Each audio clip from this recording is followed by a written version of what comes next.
What's going on, everybody? It's Jeff Graham with the ABQJournal, and this is ABQJournal Live pregame in the pit. 55 minutes away from tip-off. I'm told you can hear me. If you can't hear me, I can't hear myself. Now you can hear me. No. I do not know what happened. Hear me now? No. All right, now can you hear me? Yeah. I don't know what's going on here with this because you can hear. All right, can you hear me now? All right. Let's see if we can get through one more of these, or maybe 4 more of these would be nice. That'd be great. All right, so we are pregame in the pit. George Washington is in town, and from Washington, D.C. They stayed out. They were in Utah last week in Utah Valley, and obviously, I guess between travel and just being in the East Coast, they decided to stay out. We'll see how that affects them, see how the altitude affects them. But they're a good team, aren't they? Yeah, I think they're a team that their record's deceiving. They play in a good conference. They had their ups and downs throughout the year. Probably, like us, lost a few games they shouldn't have, won some games that were impressive, and we're going to have our best effort tonight to get a victory. Their big man probably ranks as good as big man as you guys have played this year. Elijah Price in Nevada was one of them. I was asking a couple of the guys who else it was, but he's got to be as good a big man as you guys have seen all year. Yeah, I think as a staff, as we've talked, tonight's the biggest challenge of guarding the post that we've had all year. I think Price and some of the other bigs that we've guarded all year have been very talented, but Rafael Castro, number 30 for George Washington, is probably a potential pro. He may not be in the NBA, but he's a guy that'll get workouts, and he's going to have some opportunities with the skill level that he has and ability, most importantly, to pass out the post. He's a really good passer. Does he stretch it out at all? He's not a shooter. Okay. No, he hasn't taken a 3 all year, but he's a guy that can catch it at 12 feet and turn that to 3 feet. He also seems to be a guy that gets a lot of block shots, a lot of steals. He was on their the A-10's all-defensive team. I mean, I think he led the league in blocks, maybe. And I'm just curious defensively how he ranks defensively against some of the big men you guys have faced. Yeah, he would be right up there. I think, like, again, going back to a guy like Price at Nevada, he's bigger and more physical, older. He started off in Providence, so he started off in the Big East. Yeah. No, he's definitely probably, maybe at Mississippi State, those guys are so physically big.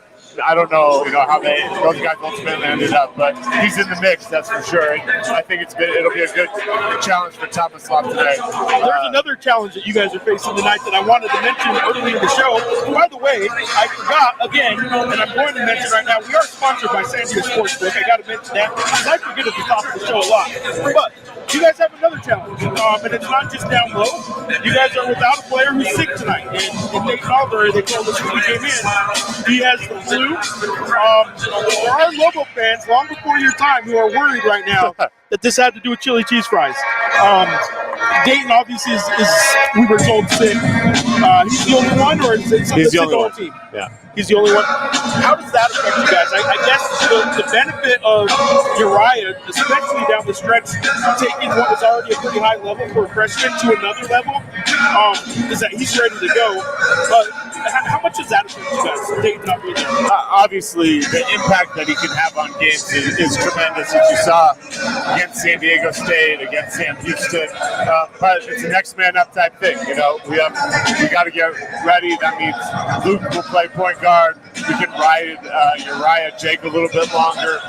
Heck, our season's on the line. Yeah. So we'll lay it all out there, and when we win, we'll figure Tuesday out going forward. So it's all hands on deck. Means Tomeo Pons could be thrown in for some minutes, and we were very confident in him. So we'll just take it. We'll take it as we go. I'm telling you, that alone is going to make a lot of people here happy because they always want the guy who plays the least on any team is the guy that the fans seem to want more than anybody. But Tomeo seems to have a little bit of a following. So I think when he gets in, it'll be he'll definitely get a nice little round of applause. We'll see though. When Tomeo gets in a lot of games, he fires because the game is tough. frankly. He's been getting in when the game isn't probably still being decided. He's a 20-20 guy. We're up 20 or down 20. He's a 20-20 guy. So he kind of green lights it a little bit. Yeah. He probably has to be a little bit more in the offense tonight. Yeah, and he will be. We've talked about it with him. He's prepared. And Tomeo's a great offensive player. And I'm looking forward to see how he develops in his college career, too, because he's definitely got a skill set, that's for sure. All right, George Washington, though, they are another team that's really good on the offensive glass. You guys were able to leak out and kind of benefit from that against Sam Houston. Do they do it in the same way? Are they attacking the glass the same way? I thought Sam Houston coming into the game actually was pretty good in transition, and it didn't look that way against you guys.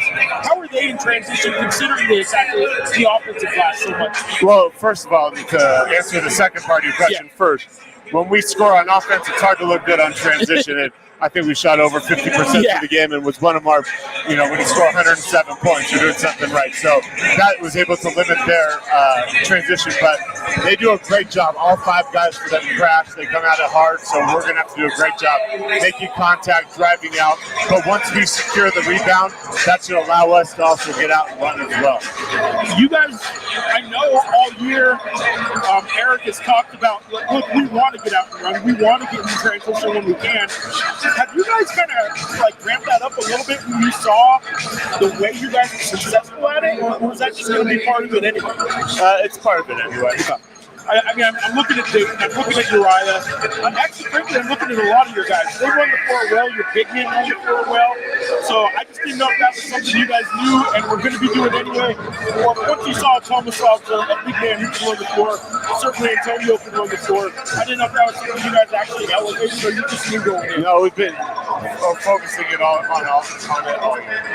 All right, Jake Hall, it might just be me, but it seemed like he had a quiet 14 points on 50% shooting, 4 of 8 3-point shooting. I even asked their coach, Chris Mudd, Sam Houston's coach, the other night, do you feel like you almost did a good job on him, even though he ended up with 14? Because it seemed like a quiet 14. Maybe it's because you guys scored 107, I don't know. And he said, no, absolutely not. He said every mistake they made is when he pounced on them and made it pay. He showed patience again that a freshman doesn't show, and I still think it was kind of a quiet 14. But when you shoot 50%, hitting 4 3-pointers, it's hard to call that quiet. Yeah, and I think from a standpoint of the volume, it was quiet. But that's what makes Jake so good, is that he's not a guy that's just going to force it to get the volume up. He's going to take great shots. He's going to take it when he's open, and within the rules of our offensive system, he's bought in completely to that. When you guys watch game film, he took 8 3-pointers. How many of those 3-pointers did you guys feel were either forced or even approaching forced? Was there 2? Maybe 1. Maybe 1? Yeah. He does seem, and I think even that 1 we would take. I was gonna say maybe force for him is different than force for anybody else. Correct. Because he could have a hand in his face, and that's still an open Jake Paul shot. Yeah. So, all right, you guys are in postseason mode. You guys had fun on Wednesday. You could just see it, man. You could see it in the post game when we were talking to the players and with Eric. It was obviously just a fun night for you guys. Part of that, I imagine, is in postseason play, you don't always know until you see it on the court how the team's going to react. Yeah. But how do you then replicate that? Because it sounds weird that you want to know how you're so focused on making sure that everyone's ready to do that first game, but then you don't want to let down in the second game either. Are you guys ready for game 2 in the postseason? Yeah, I mean, I think for us the hardest thing was game 1 and making sure that we were getting up for the game. And, it wasn't so much an X's and O's game; it was who's going to be harder and who wanted it more. And the same applies for tonight. I think that we are in good position for that. We had 2 good practices. Our guys seem locked in. Even without DA, I feel like we're in a really good position, and we just have to go out and do it again. Obviously being at home is a huge help. The altitude, the fans. So our guys know what's at stake, and they showed it in the first game, and we just got to continue to raise our level. There are some local fans watching and kind of paying attention that were disappointed to see 7,200 fans at Wednesday night's game as they announced attendance. You guys were 2,000 more than the second place in the NIT game. You guys were about a good 5,000 more than that next tier of teams. And then most every other game, the first 16 games in the first round of the NIT were in that like 1,500 range, all the way down to like a 500 attended game. What people I think need to realize is this isn't part of the season ticket package. You guys had Sunday night's announcement. You guys actually put tickets on sale on Monday for a Wednesday night game. It sold 7,000 freshly sold tickets, and tonight you guys are probably going to be, I think it was at 6,000 at some point yesterday, and with whatever walk up and throughout the day yesterday, I think you guys will easily be in the 7 to 8 range today. That's pretty tremendous for the NIT, and I don't think people realize that. Did you notice a difference, though, that the attendance was announced at 7,000 when you guys were used to the 12s, 13s, 14s? Did you notice a difference? I mean, you look up and you see empty seats, but like visibly, right? Yeah, visibly, but the sound was still right there, and at the end of the day, we're not playing for the number of people in the seats. We want to put a show on for our fans, and if you can make it great, if not, we understand. But hey, we're coming out here and we're going to represent University of New Mexico basketball the best way we can, and hopefully we're doing it again Tuesday night. But we hopefully have Cal or St. Joseph's, two really good teams, and one power conference, which would be great to have here, and hopefully we can use this to get some momentum for that. But we got to take care. We got to be 1-0 today. Be safe for you. It was certainly. There we go. 1-0 today. If anybody had that on their bingo card, the 1-0 today. There it was. The phrase that some people say in lower attended games when it sounds good is like the right one showed up. And I would say that when it is a one-off game like the NIT is, and you're selling tickets just for that game, you buy the tickets, you're showing up sometimes during the regular season, and you guys will take season ticket holders above all, of course, it's your season tickets, but sometimes season ticket holders don't always show up. So when you're buying games for this, like, you're showing up, you know you're going to be there, and you know you're going to be loud because you're invested. So I do think that it was pretty loud Wednesday, and I anticipate tonight to be pretty loud too. I want to ask you about another game. Yeah. Nevada last night, there were only 2 NIT games last night, but Nevada won. You guys have UNLV going. It's right now. Is it over? It just started. And you guys are going tonight. What do you think this says? Is there any bigger message to say about the Mountain West, or is it such a unique setup in the NIT that it's not worth reading into any storylines like, look, the Mountain West proved themselves or anything like that? I don't think there's any storyline. I think you could have, not to get into any bigger discussion here, but when you talk about the 68 teams that made the NCAA tournament, there's easily the 84 teams that easily could have been in. Now, Texas is making a statement that they belong, but any of those other... Well, that tells as much of a story as like the team that loses in that first game, which is to say it doesn't really mean anything. Yeah. Sometimes a 1-game sample size or 2 games doesn't tell the story. Sometimes try and make it tell. Yeah. And so, no, there's no story. The Mountain West is really good basketball. It's unfortunate we only got one team. It's a really good conference. I think as we went into the conference tournament, we, as a staff talk, said there's 9 teams that can win the conference tournament. And it's true. It played out that way because even Wyoming that lost in the first round went down to the wire with the UNLV that put on a heck of a show and is doing well now. Got an NIT win. So, all right. You guys tonight, I'll kind of wrap it up with this as they're getting ready to wrap up the initial stage of their warm-ups over there. You guys, I think, are a team, we talked about it last show, I was surprised at how good you guys got at rebounding throughout the course of the year. Without Dayton, though, who is, as surprising as it sounds, like he's like, I think, your third leading rebounder. Yeah, he's a great defensive rebounder. 3.5, I think, a game, 3.8, maybe even. So what do you got to do, even though it's only 3, a little less than 4 rebounds a game, what do you got to do to make sure that there's some more rebounding out of that guard spot? Yeah, well, it starts with everybody. Like, if you're on the floor, you got to go get the ball. Yeah. And yes, Dayton, but that means there's 3 more opportunities for someone else to go get it. He's the guy too that because of the pressure he puts on almost on the end of the court, does that put any pressure on Uriah to try and do more? Because Uriah can get in foul trouble defensively sometimes. Have you guys had to tell him, hey, just because Dayton's gone doesn't mean you need to do anything more? Or does he get that? He gets that. I don't think there's any extra undue pressure on him. He knows who he is. Yeah. He's not Dayton Albury. He's Uriah Tenet. He's done that great all year. Stepped up the last few games, especially Wednesday, played great. So we're 100% confident. All right, Lobo fans and players from years ago know this story, but I'm going to ask you: have you ever heard of the chili cheese fry story? I just saw it on Twitter before I came down here. I read, maybe it was you retweeted it or somebody. I read the article. So Yinka Dare. That was a name from the past. Oh man, wasn't he good? Man? Yeah. Like he was so good. 7'2" and just built like a brick house, a tree trunk, and you couldn't knock him over if you tried. But yeah, I mean, there was Lobo fans and fan bases anywhere, especially passionate ones, like to build more legend around these little stories sometimes, right? But that's one of the 3 or 4 that have kind of built up through the years. So when I called the guy yesterday about it, he's like, "No, it's all true. It's all true. Food poisoning. I was so sick." And Lobo fans are hoping, not to put any more pressure on you than is needed, are hoping that you guys can break the chili cheese fries curse. So again, not to put pressure on you, but like the whole fan base is counting on you tonight. Well, I hope that we can take care of that for him. I'm sure Eric's going to love when I ask him about the chili cheese fries in the post game tonight. Yep, he'll like it a little more if you guys win. without question. All right. Anything else you want to say about this game or this opponent? No, it's a good opponent. We're gonna have to play another, raise our game again. Again, like I said, big. Like if you're looking for a key, it's gonna be our post defense. Yeah. They have some good guards, versatile, that can shoot it.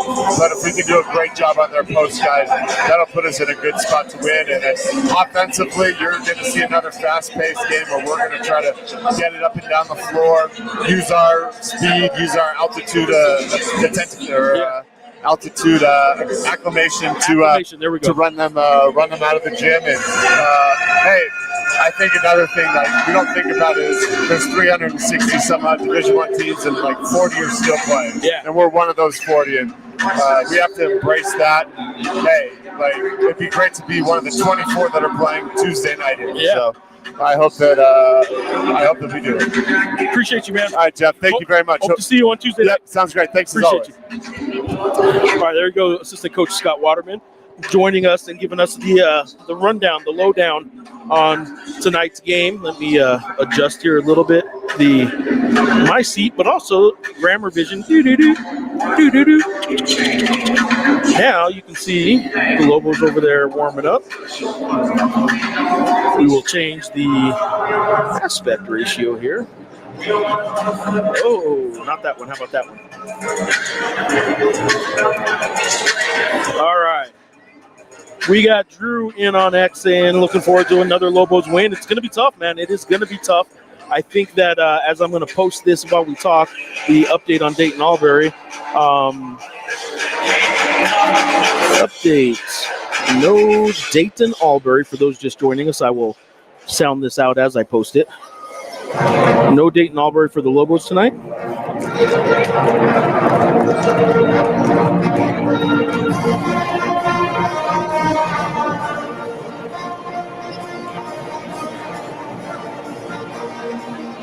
Not chili cheese fry related.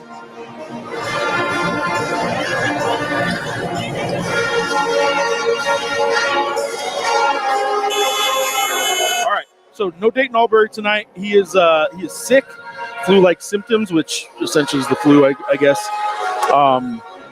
We got I think the good news, not the good news, but the mitigating news about that is that the way Uriah Tenet has played down the stretch the last month of the season, especially the last couple of weeks when he moved into the starting lineup, he's played so within himself and he's played so well that like he's ready for. He was already playing this role, basically. He was already playing a lead guard role even as a true freshman, and he will have to do that again tonight. The Lobos really had two lead two lead point guards, really. But Luke Kopp, looks like they're playing football out there. Luke Kopp will play a little more of the point. But Jake Hall will probably run a little bit more point tonight. Can't have one guy run the point all night, so you're right, I won't do it all night. But no Dayton Albury tonight. That's actually really big news for the Lobos and their chances tonight. So what else we got here? John Romero says, I'm not seeing Albury warming up. Do you know anything? Joel is wearing a mask too. That is right. Antonio Cho got hit in the face last game. I did not remember that happening, but he will be wearing a mask tonight. As for the Albury question, you had posted your question as I was kind of answering it, but just in case you didn't hear, Dayton Albury is out tonight. He has the flu and or flu-like symptoms. It just means he's sick, basically. So no Dayton Albury tonight. Tomeo Pons will get minutes, I was told, from Scott Waterman, the assistant coach, and that's big. That's big time. Is Albury playing? It asks Victoria Apodaca on YouTube. Victoria, no Dayton Albury. Tomeo Pons, respecter. How do we get a neutral site UNM for San Diego State game? What are the logistics? How do they get a big enough sponsor? I mean, it is just about the sponsor, but it's also not really something that's very appealing or overly there's not a whole lot of interest in the two schools doing it. Neutral site games don't get the attendance that playing at San Diego State or playing at UNM do. So while it would be nice just to play them, and the Lobos certainly would, it doesn't exactly check the box that the rivalry did when they were play at each other's place, right? The fans are what made that rivalry grow into one of the better ones on the West Coast over the past 27 years in the Mountain West. And I would tell you that without the fans, a neutral site game between two rivals just isn't the same, not even close, in fact. So what can they do to get it? A sponsor needs to pay them both to come play it and have a venue and pay the venue. And other than that, there's not really much UNM or San Diego State can do to make it happen. Unless they're both willing to pay, which schools aren't. Schools have a hard enough time scheduling and buying opponents to come play them that I don't think they're going to pay for one of their own games to go somewhere too and not get any ticket money or ticket revenue or the gate or anything like that. So I don't foresee a neutral site game happening. That's certainly not one originated by the two teams. If I'm not mistaken, isn't GW the KenPom unluckiest team in the nation? I have KenPom open right here. Let's see where they rank. Georgetown is 365. That is correct. And what the unlucky or the luck metric in KenPom is referring to is basically math. The math of basketball is such that if you have 10 one-possession games, you can say, oh, we're really good in one-possession games, or, oh, we're not really good in one-possession games. The math is, the probabilities are, that doesn't actually play out. Balls will sometimes fall. Shots will fall sometimes. Rebounds will go long and you will grab them or not. The randomness of a one-possession game is such that it should even out to a 50-50 proposition, right? The probabilities are such that if you lose a whole bunch of like really close games or games that you should lose but end up losing for statistically outlying situations, you become unlucky. If you win a bunch of those close games, the math says you're supposed to lose some of those eventually. But if you keep winning them, it's not because you're better at one-possession games. The math actually doesn't bear that out. What KenPom did was took all those close games and took all the variables and showed which teams were lucky, in his choice of words, and which teams were unlucky. And George Washington, a 19-15 record, has the unluckiest out of 365 teams in Division I basketball. They are the unluckiest team, meaning the probabilities have treated them the poorest in the entire country. They probably should have a record that reflects a better team than 19-15. And 19-15 is not horrible. They're 81 in KenPom. So this isn't a bad team. They've had a lot of bad breaks. And the probabilities of all that is such that, the odds are in their favor. If this is a close game, it's supposed to go their way. Lobos certainly aren't going to try and let that happen. For context, let's tell you, the Lobos, meanwhile, aren't lucky themselves. They were ranked 285th in the metrics. So about 80 spots different. Out of 365 teams, New Mexico is the 285th ranked team, meaning they are an unlucky team, but not as unlucky as George Washington, the unluckiest team in Division I basketball. John Romero, JR Superstars on YouTube saying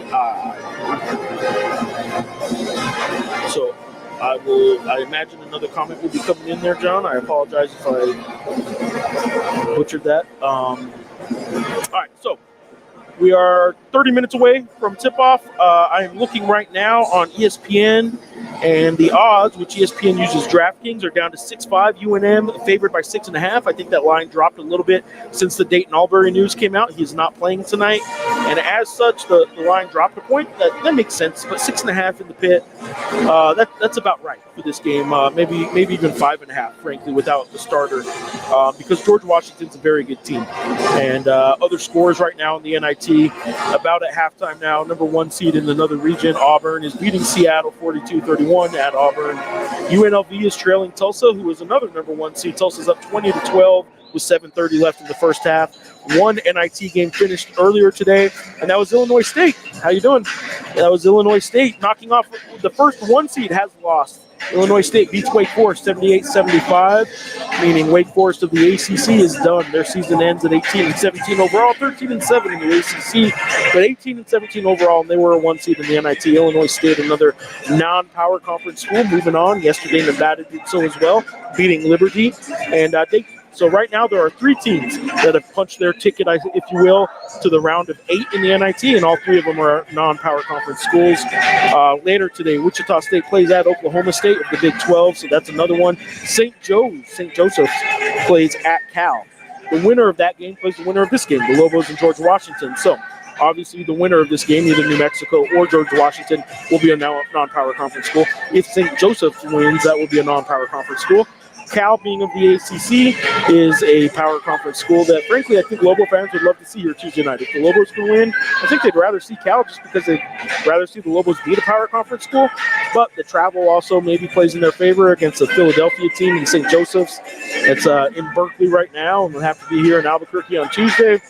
A whole off-the-court issue that's going on right now, too, the TSA situation, and hours upon hours of waiting in airports right now. Doesn't bode well for teams trying to travel. That affects private travel as well and charter travel as well. It's not like you're allowed just to get on those planes either. Private airports still have to go through some security screening, which has been affected by this as well. So travel everywhere, even charter flights, are being affected right now. And it's a good thing the Lobos have home games because, man, travel right now just frankly sucks. So what else we got here? There's John. Hey, Gigi. Hi, Gigi. I could hear you, or I wish I could hear you. Too loud in the pit. You're telling me, man, I have my speaker on 100%, and it has absolutely gotten louder all season long here because I have my speaker on 100%, my microphone on 100%, and this music has gotten louder every game. Scott Waterman tells me every game he can hardly hear me when I have the headphones on all the way, the microphone on. I'm adjusting the microphone up and down in the levels. I do not know why they have the music on as loud as they do, and it annoys me. But I'm an old man getting older in this regard because, I can hardly hear in my own headphones here. These $300 headphones. These aren't just over-the-counter Best Buy headphones. These are specially made for arena talking. Same ones Robert Portnoy across the way is using right now, and it's affecting stuff. So I don't know why UNM plays their music so loud. It's stupid. Charles Birch, sorry, I was about to say Bush. Charles Birch is in on X. How good or bad will the Mountain West be next year? Not as good as it is this year, that's for sure. How do you think I'm sorry, I didn't even put that post up. I just read it. How good or bad will the Mountain West be next year? Like I said, it's not going to be as good, that's for sure. How do you think the Crow going to be tonight? The crowd, I think, will be in the 6,000 to 7,000 range again, just like it was the other night, which was by far the best crowd. I know it doesn't make Lobo fans happy, but look, man, context is real. Context means something, and the context is it's the best in the NIT. Who gets the flu in March? See, I hate when teams use the term flu because it's not the flu. The guy's sick, right? Like sometimes you just get sick. And to always call it the flu is disingenuous. I don't know, man. They say he's out with the flu. I don't think it's the flu. I guarantee you he didn't go get tested for the flu. They just know he's at home throwing up and probably some diarrhea or something like that to bring a nice little tone to this pregame show. But he's sick. And that's all that really means. Who's not playing tonight? Juan Dayton Albury, starting point guard. Dayton Albury is not playing tonight. So there you go. All right, guys. 24 minutes and 39 seconds still tip off in the pit. George Washington, a really good team out of the Atlantic 10, a better team than their record reflects, with probably, frankly, the best big man I think they've played all year. I love Elijah Price's game in Nevada. I think Elijah Price can stretch it out more. He can shoot the three, so maybe he's a more traditional, frankly, let me back that up. I think Elijah Price is a more modern-day big man because he can stretch it out and shoot from the outside, whereas Rafael Castro tonight is more of a traditional big man. He is a post player, and I think this is the best big man that the Lobos have faced all year. We'll see how that post defense comes out, because that's what Scott Waterman said was the key to this, was the Lobos post defense. So there you go. ABQJournal.com/sports is where you can catch all of our content after the game tomorrow morning.